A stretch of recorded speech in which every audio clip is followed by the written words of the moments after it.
Open on that anime music that signifies that it is just a common, normal day. You know the music. It's really slow and it's like, ba-dum, ba-dum, and then a pause, and then it goes, ba-dum, ba-dum. You know what I mean. What I'm trying to say is that it seems like a regular type of day at the start, but hold on to your hats. Pamela is at her locker, putting away a bunch of cigars, motor oil, and cold cuts. As she closes her locker door, Rash is leaning against the next locker, making a shitty face that he thinks looks cool.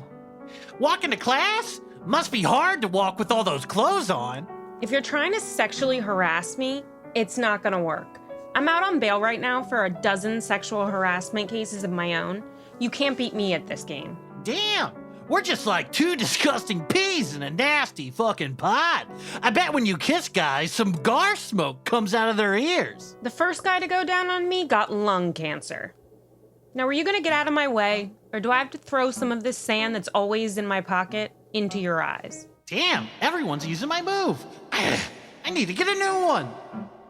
You know, funny enough, I just used that move on the evil animal rights lawyer, Bengoshi Akuma. What makes him so evil? Well, I don't know. I get just that he's our enemy, I guess. I can't think of anything he's really done wrong. Oh, you know that guy that was hanging out with you with the big hat? Usotsukio? It was him. Wait, that unassuming young student was our enemy all along? Yeah, and he was disrespecting Budweiser beer. Are you fucking serious? Unbelievable. I'm in. Let's do this thing. Rash starts pulling his pants down. I meant fighting Bengoshi Akuma. Fighting him. Oh, right. Okay, well, Inutaro said he'd pull the Lancer up outside. Let's get moving. Cut to Inutaro behind the wheel of his Mitsubishi Lancer. He is too self-conscious to listen to the jerky boys around Rex, so he's listening to Lit, my own worst enemy. Primrose is also there riding shotgun. Primrose is rolling down the window as she lights a big cigar. Hey, Inutaro, do you think Jay Leno would like me if he saw me smoking this cigar? Huh? What the fuck are you talking about? You want Jay Leno to like you? Nah, I don't care about anything, really. She lights the cigar and immediately starts coughing uncontrollably. I apologize, but I do not enjoy women who smoke cigars. I do not know if that is sexist or not. I'm kind of more like a meathead type of guy than some kind of thinker. Primrose drops the cigar out the window on purpose. Oops, I dropped it. I'm such a klutz, but now Inutaro-san will have the air quality he desires. What's going on? I'm bored. We're almost to school. We gotta pick up Rash. You're the one who told us to pick him up. The whole cigar side plot angle lost me. Be that as it may, we need Rash's firepower if we're gonna go to Bengoshi Akuma's secret base and finish this whole thing once and for all. Oh, there's Rash, running across the quad towards us. Great, he's got Pamela with him. He must have told her that Akuma disrespected Budweiser beer. Seems kind of a weak motivation. Rash and Pamela open the door and jump into the back seat of the Mitsubishi Lancer. Let's fucking go. He disrespected Budweiser beer. Yeah, let's see how he respects my gun. Fuck yeah, I feel like a god. I'm gonna piss in his face. Yeehaw! Yeehaw! Okay, Inutaro, set a course for downtown Tokyo. The biggest tower with the devil horns on it. Aye, aye, Captain. After a filler episode where they're stuck in traffic and they sing 99 bottles of beer on the wall and reunite a little girl with her lost hamster, they arrive at the dreaded tower. As they approach, Inutaro turns off the cyan underglow to draw less suspicion. Remember, guys, try to keep as low of a profile as you can for as long as you can. Oh, my bad. I'm sorry. It won't happen again. Well, it's just that, well, if I'm being honest, I'm super excited because I'm having a lot of fun with you all right now. We should split up. We'll draw less attention that way. I'm a talking dog. Rash, you go with Rex and Pamela up the back. Primrose and I will take the elevator. And Rash, no jacking off. I know what that really means. I know that really means that you want me to jack off during the mission. You're the best, Inutaro. He already tried in the car. Let's head to the lobby and split up there. The group walks into the very lavish first floor lobby. They see some sort of fat cat, literally, A tubby little white kitty in a top hat with a wide mustache slides off of a fancy chair in the lobby and starts striding toward the group, smiling Cheshirely. Planning to enter the tower and go toe-to-toe with Bengoshi Akuma, eh? Well, there's something you must know first. Talking cat? I know it's normal for 1/3 of dogs to talk, but I've never seen a talking cat before. That's right, I'm a talking cat. And as you can tell by my top hat and mustache, I'm also a billionaire. Calm down, Rex. We need to hear what he's got to say. Well, basically just... Akuma's lair is on the 100th floor, but you can only enter it from Club Diablo on the 99th floor. And you'll need a secret key to do so. Where's this key everybody's talking about? Now that, I don't know. You'll have to snoop around Club Diablo to find it. Anyway, I really have to run. Toodaloo! Thanks, Talking Cat. We'll head to Club Diablo and get this all sorted out. We'll bring you back a twisted nipple shot for your help. The cat walks out of the lobby while grumbling about immature children who smell like cigars trying to offer him dairy-based alcohol in the middle of the day. Whoa, wait a second. Was that a talking cat? So weird. Why would a talking cat billionaire help us with Bengoshi Akuma? I don't know why, but we aren't in a position to ignore his advice. Let's continue with the plan. Rex, Rash, Pamela, try to get into the service tunnels of the 99th floor. Primrose and I will head to the front of the house to gather clues. Sounds good. Let's go. Pamela, Rash, and Rex slip off to the stairs. Primrose and Inutaro go into the elevator together. Cut to Primrose and Inutaro inside the elevator. They click the button that says Floor 99. Primrose looks sheepishly at Inutaro, whose entire body is clenched and you can see all the veins in his neck. Does Inutaro really want to ride in an elevator with just me? Is this his way of proposing marriage?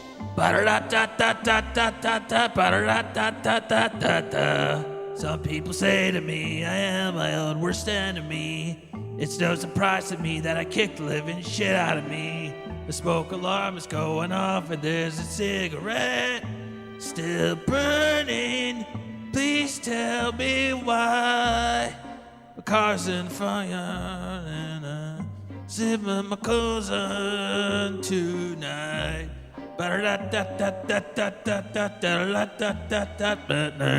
We see the numbers slowly going up on the floor display thingy. 33, 34, 35.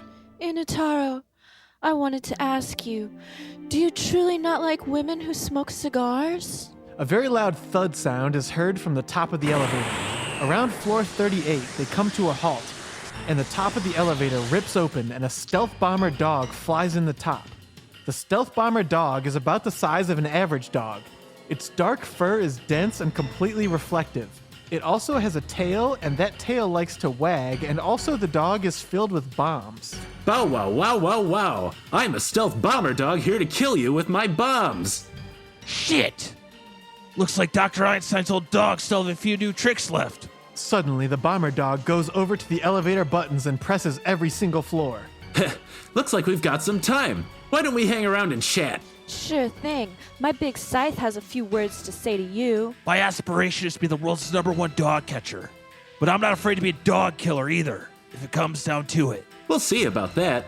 First, you have to get through me. I may not look like much, but they say my bomb is worse than my bite. Inutaro and Primrose charge forward as we cut to a normal office lobby. Suddenly, cutting through all the normal office sounds, you hear the ding of the elevator.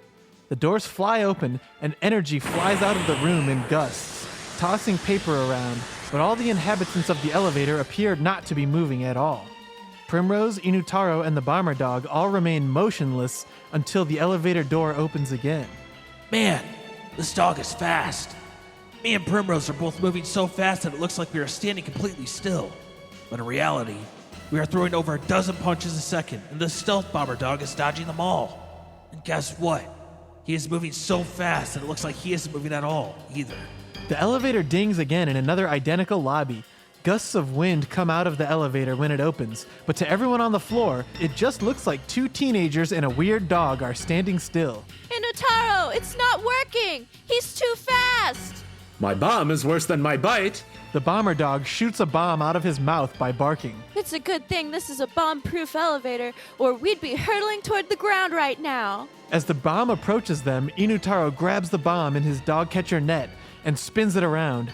The elevator opens on the next office floor. I don't know, like floor 68? And he hurls the bomb into the office, killing dozens of innocent salarymen. That was a close one. I guess his bomb is worse than his bite. Dude, that office was for Doctors Without Borders. What the fuck, man? If that was your bomb, I'd hate to see your bite. That's enough! What's wrong? Bomb got your tongue? I know it doesn't make much sense, but you can assume in the original Japanese it was a good pun. Inutaro, I order you to kill this dog now! Inutaro looks around the room but sees nothing he can use. Primrose, stand back. This is my greatest technique. I just hope that St. Paul or St. Peter, whoever the guy who stands at those pearly gates, can help me out. Tengoku no jail! Inutaro powers up for like 7 seconds. He's screaming, energy is shooting from him. Part of his clothes rip. Maybe his hair gets different, you know how it works. He is mustering up an enormous amount of energy. Inutaro leaps upward in the elevator, and the boundaries of reality crumble as he flies into different dimensional spaces. Then, elsewhere, we see Saint Whoever. Peter? Paul? I don't know. We see him standing at the gates of heaven, standing there in the clouds with his big book of people's names that says if they're good or not. Kind of like Santa's naughty and nice list, but more Christian. He's thinking to himself like, today's a good day. I hope no bad guys try to sneak into heaven. I'm basically a bouncer, but I don't want any trouble. Not in heaven, no way. I'd rather just let the good guys in, one by one, single file, and give them their standard government supply angel wings. Suddenly, Inutaro manifests himself at the gates of heaven itself, still looking cool in an anime way.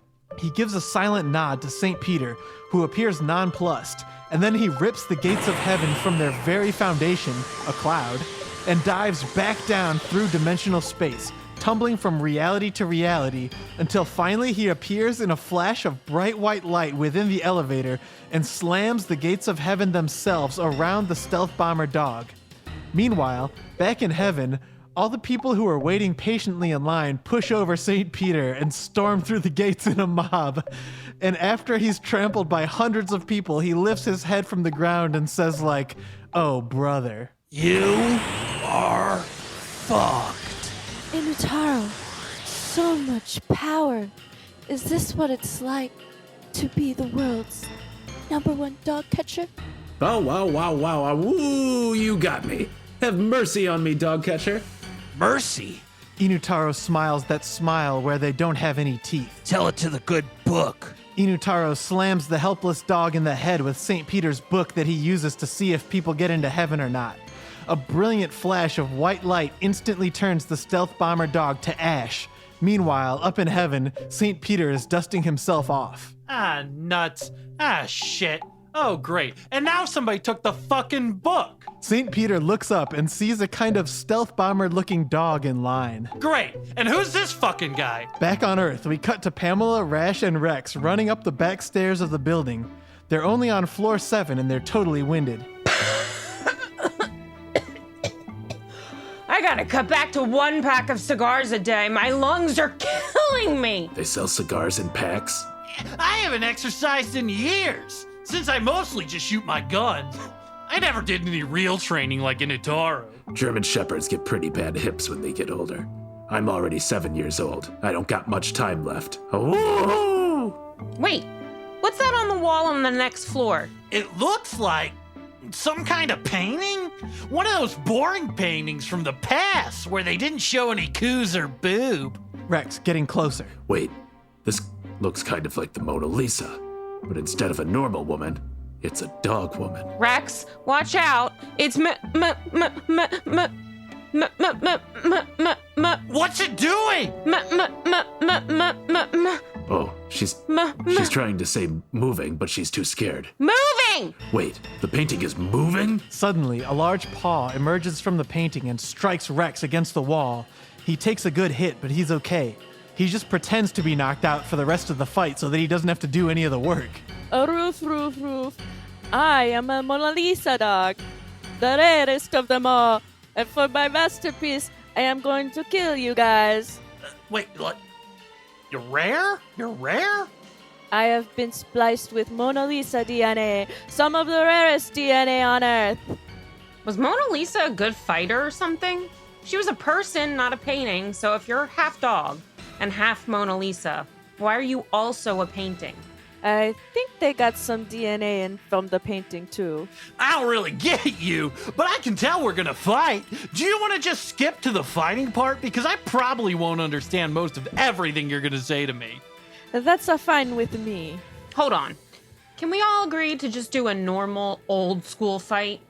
No pressure to come up with puns or name our cool moves or anything.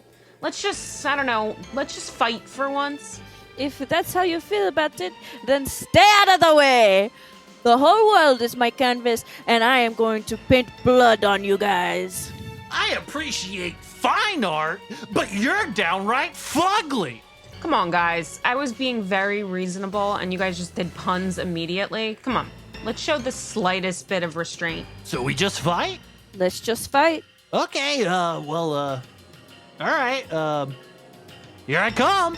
Rash takes out his 6-shooters and starts fanning the hammer at the dog that is also a painting.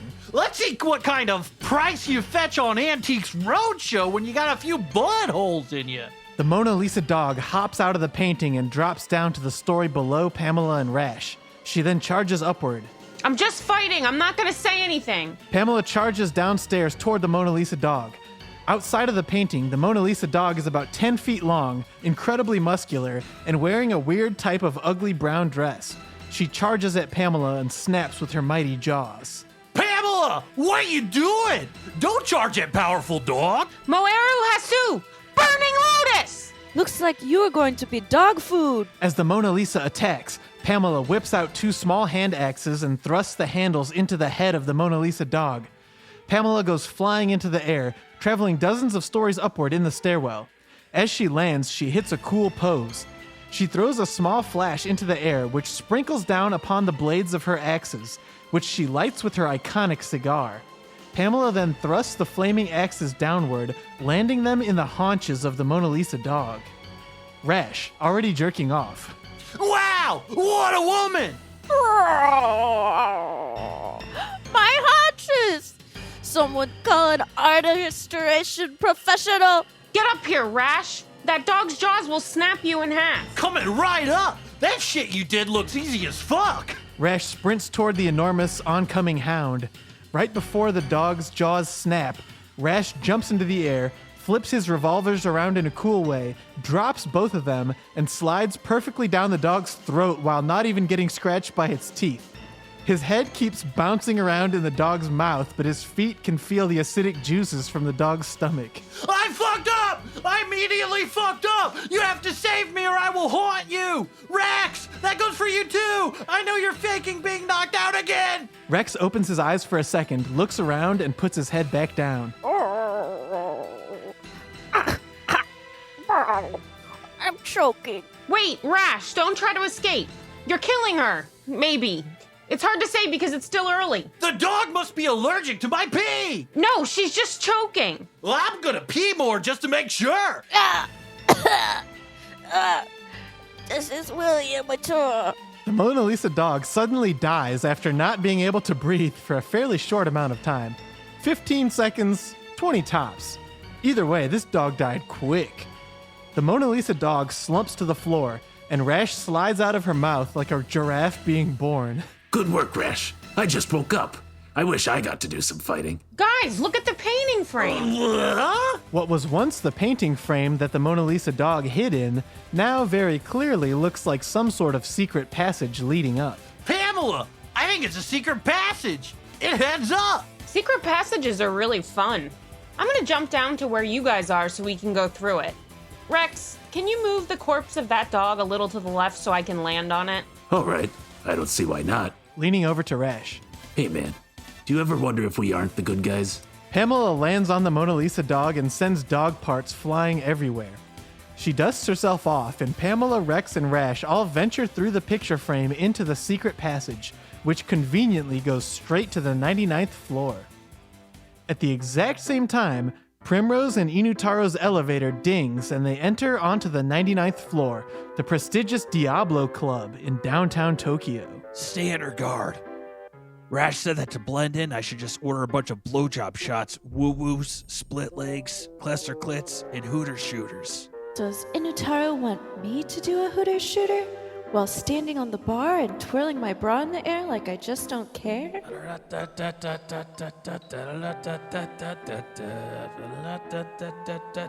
Some people send me. Hey, you two. Let's see some ID. A large bouncer in a very square blazer sidles up next to Inutaro and holds his hand out. Oh no. I completely forgot that I'm only 16. Think, Inutaro. Excuse me, sir? I think after I show you this, that you will know we belong here. All right, I'll look at whatever mystery thing you want to show me. I hope this isn't an elaborate trick because this is a really hard job. People have been quite mean to me. I wanted to be an actor. Primrose is wearing one of those va-va-voom style red dresses with the slit in it so that women can show their legs more better, and she pops one of those suckers, legs, out, and time seems to slow down. The camera really hams out on her leg. Soft focus, slowly rotating, very, very ocker lighting. The leg looks nuts to this guy. He's totally slobbering on himself like he'd never seen a damn leg before. The leg is done up like a rotisserie chicken and he's going cross-eyed just looking at the damn thing, and also his nose is bleeding. Whoa! Come right in, ma'am. Inutaro and Primrose walk toward the bar. Primrose looks smug and satisfied while Inutaro cannot believe what he is seeing. Primrose, that was brilliant. How did you think of that? I got the idea from Bugs Bunny-san. Kind of weird that you're 16, though. Don't worry, they do this kind of thing in anime all the time. If they want to localize this in the West, they can change my age to 18 or whatever. Still, the guy who wrote that into the script is probably a big freak. Totally messed up. Even if it is culturally accepted in most anime. Like, at the end of the day, satire is supposed to... Shut the fuck up! Are you gonna order me a hooter shooter or not? What is this strange feeling I have? Do I want to fight more? Inutaro walks up to the bar and doesn't know what to do with his hands. The bartender is wiping a single mug with a dirty rag, and he has been on the same mug since they started talking to the bouncer before the leg thing. 2 hooter shooters, please. You want those on the rocks? What? Give it to me raw, Doc. What? What? The bartender takes 2 shot glasses. He pours a little bit of orange soda, a little orange Burnett's vodka, the sauce from 1 chicken wing, and puts 2 big marshmallows on top to try to make it look like boobs. Whatever, here you go. That'll be somewhere between 100 and, 2,000 yen, probably. Thank you, bartender-san. Do your best. I will, bartender. Now, Primrose. Bottoms up! As Primrose and Inutaro slam their shots, order a second round, and drink those ones too, we see Rex, Rash, and Pamela coming out of the women's bathroom. They start to approach Primrose and Inutaro casually. You guys snuck in through the women's bathroom? Huh, no, we came in through the back door. We've been here for like 15 minutes. Oh, the key isn't in the women's bathroom, by the way. Primrose, be careful. Rash found some mirrors and glued them to his shoes. It's fine. The dog ate those shoes. Have you guys discovered anything? Yeah, it's called a hooter shooter and has wing sauce in it and a pretty generous amount of vodka. It tastes like if they stored ranch in old whiskey barrels. I meant about the key. Oh, no. Basically, we've been having so much fun feeling grown up and lying and drinking that we got kind of distracted. I promised my father that I would never be distracted. Music starts twinkling for a flashback. Fuck, he's doing another flashback. Cut to young Inutaro standing on top of a mountain in front of his father, who is inside of an Iron Maiden, which is open right now, and there's thumbtacks pushed up under his fingernails, and also a big hot iron is being pressed into the top of his head. A small child is repeatedly hitting him with an American football. Son, listen to me. The doctor is very optimistic about my condition, but I want to be careful. You need to listen to me. If you are ever in the middle of the most dangerous mission of your life, please don't stop and reflect and constantly have flashbacks about my advice. Think about how annoying it must be for your friends. Cut back to the present. Inutaro is nodding to himself and realizes he is sitting alone. Inutaro, we found the key while you were daydreaming. The bartender had it. Inutaro looks at the bartender who had been shot in the head and is slumped against the wall. I was just gonna charm the key out of him, but then I accidentally said a slur. So I shot him. That way we could just have it without talking to him. Inutaro, hurry up! Let's move now! Inutaro rushes back toward the group, who have found a secret red door behind the bar. Rash pops the key into the lock and turns. The door swings open, revealing a very scary red hallway. Whoa! This hallway is freaking me out. Red is the scariest color. Because of blood. And menstruation. That's also blood, you idiot. Anyway, it looks like there's a staircase at the end, leading up to the 100th floor. The evil lair of Bengoshi Akuma. We've been building up to this for, well, 6 entire days now. Are you guys ready? Well, for what? I'm ready to become the world's #1 dog catcher.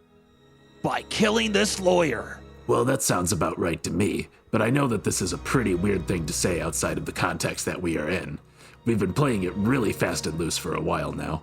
Let's quit wasting time and barge in there. I won't let this guy badmouth Budweiser beer any longer. That was my motivation coming into this fight, if you remember. I got an axe to grind with this guy. Rash looks at Pamela, and he seems very confused. He slowly looks at the axe she is holding and mouths the word axe silently to himself. He stares back at Pamela, then at the axe. Then he mouths the word grind silently to himself. Oh! She is an axe as a weapon! Inutaro, take the lead.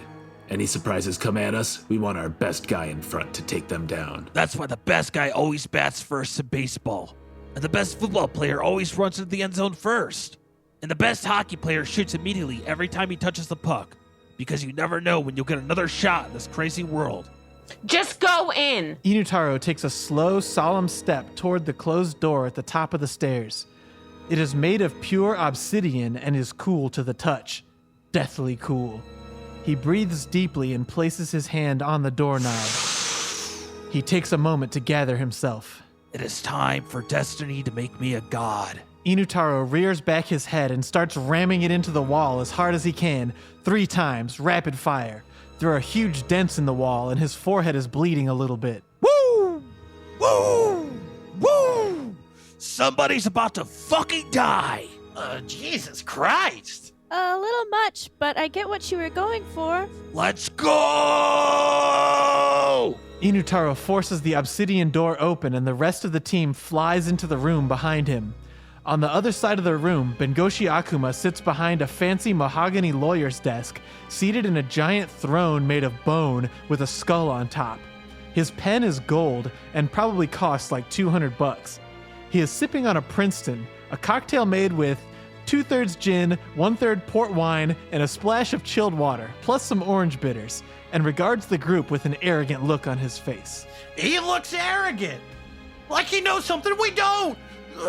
Let's run! Ha! That's right, Rash. What I know that you don't know could fill a book. A really long one, like a Bible or the encyclopedia. I don't give a fuck about books, dude! I have a kinetic learning style! Charming. It means I learn more better when people throw charts at me and shit! You come to my office. You let your cowboy boots that are caked in shit walk on my expensive French carpet. You aim to arrest me, or kill me, or worse. I dare you to explain at all why you are here or what you are doing. Your arrogance, it sickens me. It makes me want to puke in my own lap. This law office, this is a realm of 1,000 onyx suns. My heart alone generates more power than a nuclear reactor. I better calm down. We don't fight. Yet. Let me tell you a little story. I was just a young boy when we had a dog. His name was Pepper Rodrigo. He was my best friend. He had a little wet nose, 2 fluffy ears, and 4 regular legs. One night, unbeknownst to us, Pepper decided to fall asleep on the top of his doghouse. Now, I didn't know this at the time, but it turns out that Snoopy is quite litigious. Snoopy did not like Pepper Rodrigo stealing his little cute thing where he sleeps on top of something instead of sleeping inside of it. The lawsuit that happened was thorough. Snoopy sued us for everything we had. He sued us for custody of the house, of the doghouse, of the dog. He got custody of my mom and my dad. Snoopy took everything from me. You want to know why? Because he could. I spent my entire childhood growing up in foster care while my parents lived in a doghouse outside of Snoopy's house. Snoopy's house was shaped like a doghouse too, of course, just much bigger. And he still slept on the roof, except when it rains, but the media won't tell you that. I told myself then and there that I would become the world's greatest lawyer, not only to protect myself, but to protect good dogs like Pepper Rodrigo from evil dogs like Snoopy. Pepper's son. I know why I'm here. But do you even know why you're here? Who are you working for really? Tell me. Did you ever wonder who's in charge of the Dogcatchers Guild? What the fuck is a guild? Is that some sort of Shakespeare shit?